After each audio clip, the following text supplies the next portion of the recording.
বিএনপির ভারপ্রাপ্ত চেয়ারম্যান তারেক রহমানের বিরুদ্ধে অশ্লীল মন্তব্য, অপপ্রচারের বিরুদ্ধে পটুয়াখালীর গলাচিপায় বিক্ষোভ মিছিল ও প্রতিবাদ সমাবেশ করে বিএনপির নেতাকর্মীরা।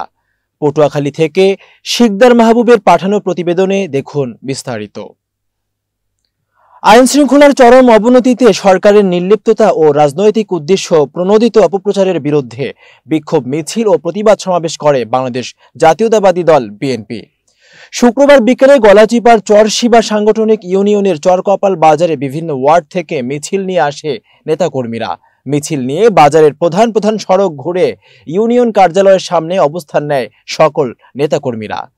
শহীদ রাষ্ট্রপতি জিয়াউর রহমানের ছবি অবমাননায় এবং বিএনপির ভারপ্রাপ্ত চেয়ারম্যান তারেক রহমানকে নিয়ে অশ্লীল মন্তব্য, মব সৃষ্টির অপচেষ্টা, শিক্ষা প্রতিষ্ঠানের পরিবেশ বিনষ্ট, আইন শৃঙ্খলার অবনতি ও গুপ্ত সংগঠনের নৈরাজ্যের প্রতিবাদে বিক্ষোভ মিছিল ও প্রতিবাদ সমাবেশ করে চরশিবা সাংগঠনিক ইউনিয়ন বিএনপি ও তার অঙ্গ সংগঠনের নেতৃত্বে এ বিক্ষোভ মিছিল ও প্রতিবাদ সমাবেশ অনুষ্ঠিত হয়।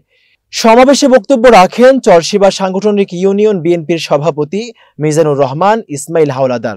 এ সময় চরশিবা সাংগঠনিক ইউনিয়ন বিএনপির সাধারণ সম্পাদক আবু হানিফ হাওলাদার, মহসিন মৃধা স্থানটু, যুবদলের সভাপতি পলাশ গাজী, হাতেম মাতুব্বর, নুরু খান, ইউনিয়ন ওয়ার্ড কমিটির সভাপতি লিটু খান, আফজাল মৃধা, রবিউল আলম সহ চরশিবা সাংগঠনিক ইউনিয়ন বিএনপি, যুবদল, কৃষক দল, স্বেচ্ছাসেবক দল, ছাত্র দল সহ সকল অঙ্গ সংগঠনের নেতৃবৃন্দরা উপস্থিত ছিলেন।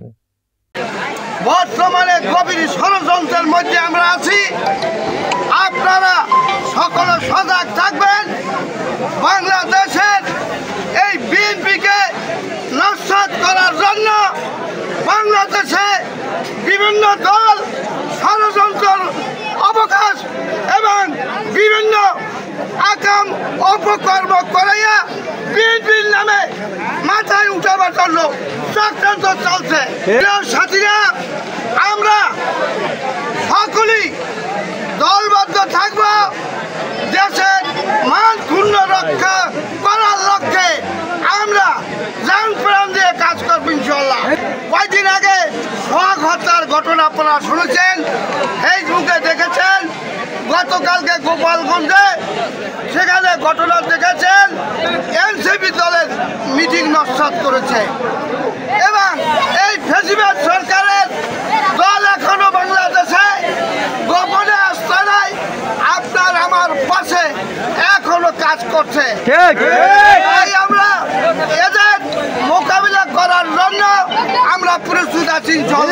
গলাচিপা 10 মিনিট আমাদের মাটির মানুষ হাসান মামুন সাহেবের নেতৃত্বে আমরা আগামী নির্বাচনের মধ্যে আমরা তাকে একসঙ্গে সমর্থিতভাবে বাংলাদেশ জাতীয়তাবাদী দলের পক্ষে, দানের শীষের পক্ষে হাসান মামুনকে যদি নমিনেশন দেওয়া হয়, আমরা তাকে বিদায় করে ওই মহান সংসদে পাঠাবো ইনশাআল্লাহ।